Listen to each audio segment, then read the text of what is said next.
Welcome back. صدر آصف علی زرداری کا parliament سے آج چوتھی بار خطاب تھا۔ یہ انہوں نے ایک ریکارڈ قائم کیا، لیکن چوتھا خطاب ان کی حکومت کے لیے اور ان کی پارٹی کی حکومت کے لیے اور خود ان کی سیاسی زندگی کے لیے ایک وارننگ ثابت ہوا۔ وہ پارلیمنٹ کا اجلاس جس کے پہلے 3 خطاب صدر آصف علی زرداری نے پارلیمنٹ کے تمام اراکین سے خطاب کیا۔ پاکستان کی تمام سیاسی جماعتیں جو پارلیمنٹ میں موجود ہیں توجہ سے خاموشی سے ان کی تقریر سنا کرتی تھیں، لیکن اب ماجرا بالکل الٹ گیا جب صدر آصف علی زرداری چوتھے اجلاس میں خطاب کرنے کے لیے کھڑے ہوئے۔ پاکستان کی تمام حزب اختلاف کی سیاسی جماعتوں نے ان کا خطاب سننے سے انکار کر دیا، ان کی حکومت پر نااہلی کا الزام لگایا، ان کے اراکین پر کرپشن کا الزام لگایا، اور پاکستان کی تمام بڑی حزب اختلاف کی سیاسی جماعتیں گو کہ وہ ایک جھنڈے تلے جمع نہیں ہیں، لیکن انہوں نے صدر آصف علی زرداری کی تقریر کا بائیکاٹ کرنے کا فیصلہ کیا۔ اور جب صدر آصف علی زرداری خطاب کر رہے تھے، ایک ایک کر کے یہ کئی درجن اراکین پاکستان کی تمام حزب اختلاف کی سیاسی جماعتوں کے اراکین پارلیمنٹ کا وہ ہال چھوڑ کے چلے گئے جہاں صدر آصف زرداری کی تقریر چل رہی تھی۔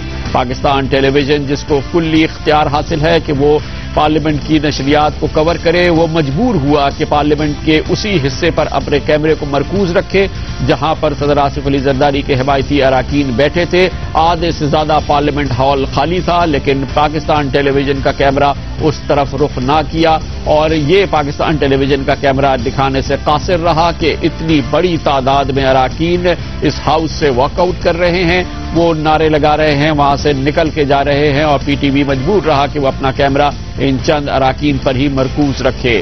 صدر آصف علی زرداری کے لیے یہ سیاسی تنہائی کا باعث معاملہ۔ مبصرین کا کہنا یہ ہے کہ حکومت کے لیے ایک بڑی وارننگ ہے، اس لیے بھی کہ اس سے پہلے صدر آصف علی زرداری کی جب حکومت آئی تھی، پاکستان پیپلز پارٹی کی جب مخلوط حکومت قائم ہوئی تھی، تو بآسانی انہوں نے اپنا وزیر اعظم، اپنا سینٹ چیئرمین، اپنا قومی اسمبلی کا اسپیکر تقریباً بلا مقابلہ ہی منتخب کرا لیا تھا۔ وہ دور تھا جب پیپلز پارٹی ایک تہائی ممبران تھے اس کے پارلیمنٹ میں، لیکن اس کے باوجود اسے ایسا لگتا تھا کہ 2/3 سے زیادہ کی اکثریت حاصل ہے، اور اس کی بنیادی وجہ پاکستان مسلم لیگ نون کی پاکستان پیپلز پارٹی سے دوستی تھی، جمعیت علماء اسلام کی پاکستان پیپلز پارٹی کی حکومت سے قرابت تھی۔ لیکن آج یہی ماجرا الٹا نظر آیا، پاکستان مسلم لیگ نون واک آؤٹ کرنے میں سر فہرست رہی، اور جمعیت علماء اسلام جو کہ حکومت کے ساتھ شامل تھی، ابھی تک وفاقی کابینہ کا حصہ تھی، وہ بھی حزب اختلاف کی جماعت کی حیثیت سے صدر زرداری کی تقریر سننے پہ آمادہ نہیں ہوئی۔ اس کے علاوہ ہم خیال جماعت کے لوگ بھی نکل گئے، اور دوسرے اراکین جو کہ صدر آصف علی زرداری کی تقریر سننا نہیں چاہتے تھے وہ ایوان کو چھوڑ کے چلے گئے۔ صدر آصف علی زرداری کا یہ مطالبہ یا ان کی یہ خواہش کہ وہ چاہتے ہیں کہ پاکستان کے اہم معاملات میں تمام سیاسی جماعتیں ان کے ساتھ مل کے بیٹھیں اور مسائل کا حل تجویز کریں، گو کہ اس کے لیے انہوں نے غیر معمولی جذبات کا اظہار کیا، لیکن ان کی بات سننے کے لیے حزب اختلاف کی جماعت کا کوئی رکن اس ہال میں موجود نہیں تھا۔ We need to build consensus on resolving issues like energy shortage, circular debt, taxation reforms, restructuring of public sector entities, and documenting the economy.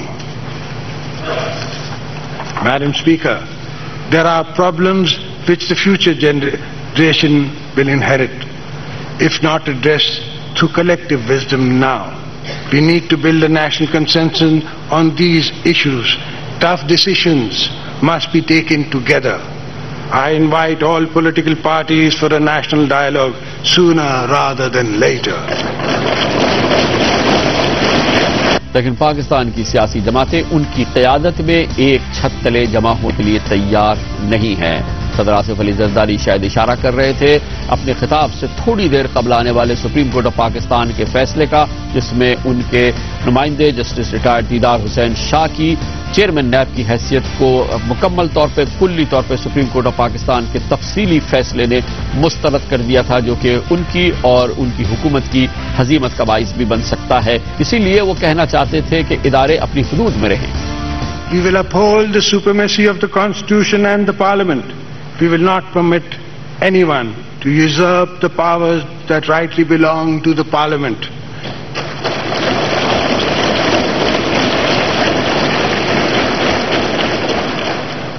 We believe that all state organs should work within the parameters as laid down in the Constitution.